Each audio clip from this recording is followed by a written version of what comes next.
Welcome back. Welcome back, everybody. Tonight, I'm going to do the one thing that I should have probably been doing from the get-go. Now, I named this channel Rise Above, but if you look at my handle, if you look at any message you'll send me, it'll say Rise Above the book. The reason you see that is because before I created this channel, I wrote this book called Rise Above. I spent about a year adding to it, taking stuff out, editing it, changing it. Did it on Canva. Shout out to Canva. And eventually I got it printed and sent myself. Right now is the only copy that's out there. I sold another one online through Gumroad. Shout out to Gumroad. However, now this bad boy is sitting on Amazon. So we're going to go through it. If at any point you're interested in checking it out, it's only a few dollars. The links on my profile. And as always, I greatly appreciate it for anybody that checks it out. But the reason I wrote this is because I thought it was very important that when I found sobriety, when I found God, that the things that I was blessed enough to have learned, to have found out, I realized anybody anybody can do these things. And I think one of the biggest problems we have in this world, outside of addiction, which this book also covers, is obesity, is people walking around in bodies that they're not proud of. And I once heard that our physical reality is simply a reflection of our internal reality. So anytime I see anybody that's overweight, out of shape, um, truly I feel for them because I've been there, and a lot of times I just kind of want to shake them and tell them that, it's not as impossible as it may seem to to find a new version of yourself. So we're just gonna kind of skim through the book today. And really, that's all I'm gonna do moving forward. I've done a lot of videos on mindset mastery, on achieving goals, on different things, but I think at this point it's just important that I focus on this and just try to make it as simple as possible. So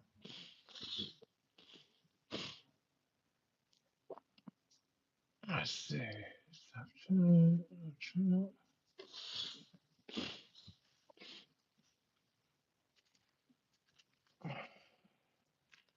So the first chapter in my book, I labeled it as awareness, because all true change comes from first being aware of your current situation. That could be your physical health, your financial situation, your mental health. All these things play a big factor on who you're going to become. But first, I'm sorry, my allergies are kicking my ass today. But first, you have to be willing to be true to yourself and understand your situation.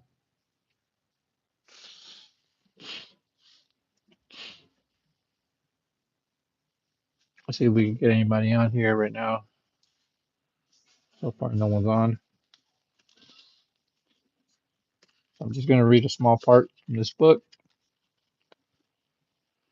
I think this is one of the important parts. Understand that your addictions, depression, and negative mindset began before you could even talk or walk. What most people don't realize is that even though we ourselves are human beings, we're not that far different from machines, from computers, from phones, because we all require one thing. We all require a program to run on in order to then operate. Girls, girls. Can you keep it down a little bit, please? We all require a program in order to function. That's beyond anything that we can control, and just about all of us are running on a program that was put into us at, from birth until about 5 or 6. It's this program that we then base all of our decisions, all our relationships, all of our self-esteem off of. So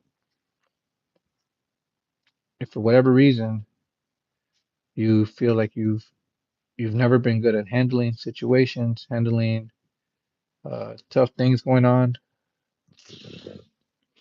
it's not your fault. It's just a program that you had downloaded into you at a young age. And that's why awareness is such an important thing because it allows you to then override this program. And that's what this is about. It's about replacing your old program with a new one. So you have to realize that before you're even 4, you've already seen and taken in so much that trying to actually even figure out or pinpoint where things started is is impossible. I'm sure you may have suffered some traumatic things that are still stuck in your head, but for the most part, a lot of the things you've learned to do or not do, you probably saw them when you were 1, 2, 3, 4, and that just stayed in your mind as a way to navigate this world. And you become an adult and you start doing things that get labeled as self-sabotage, addictions, things like that.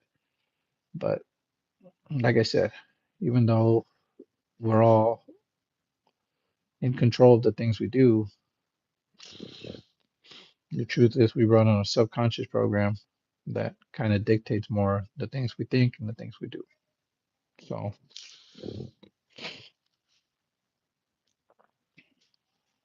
now,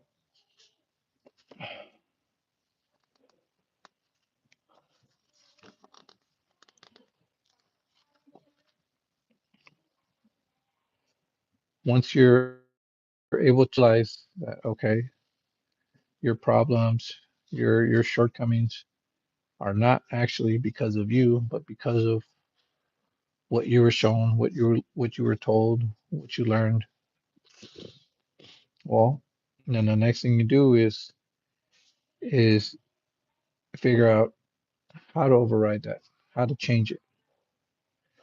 So the next chapter in this book explains how to identify your pain's vehicle.